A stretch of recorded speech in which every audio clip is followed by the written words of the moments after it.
to Netanyahu, give him hell, advocating violence against the Palestinians. What is your response to Jordan Peterson and the like?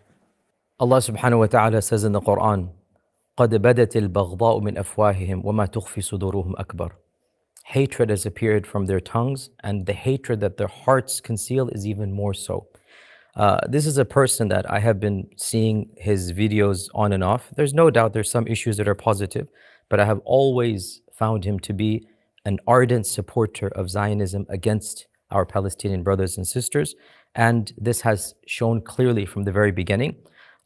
This recent tweet of his once again indicates that not just him, but overall, so many of our politicians, so many of our pseudo-philosophers, they're looking at this entire reality from an extremely skewed narrative.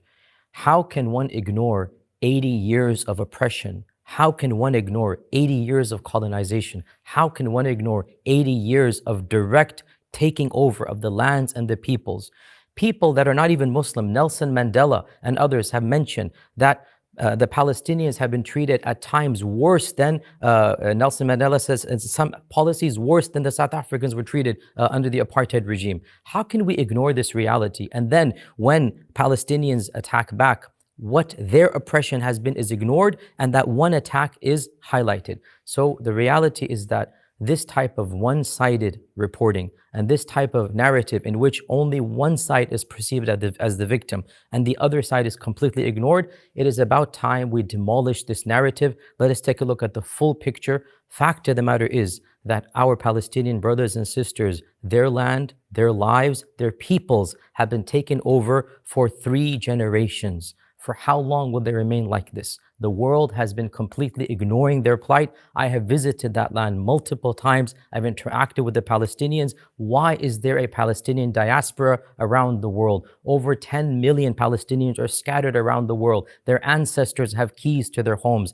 How come nobody looks at them? Nobody sees their stories. Nobody sees that Gaza is the largest open-air prison in the world. Do you know who said this? Our own President Jimmy Carter of America. Jimmy Carter visited that land and said this is the largest open-air prison that he has ever seen. Millions of people cramped in a small area, completely controlled by the surrounding territories. How come nobody sees the conditions they're living in? The refugee camps and the squalor that is happening for millions of people. So, subhanAllah, this person, all I can say back to him, as Allah says in the Quran, قُلْ مُوتُوا بِغَيْظِكُمْ, perish in your rage. His fate and the fate of all of those who support apartheid, Allah subhanahu wa ta'ala will take care of them. May Allah Azza wa Jal protect our brothers and sisters who are oppressed. May Allah subhanahu wa ta'ala grant victory to those who have been oppressed for decades and decades. May we see victory to all of these oppressed brothers and sisters. May Allah Azza wa Jal cause us all to be instruments of khair in that region.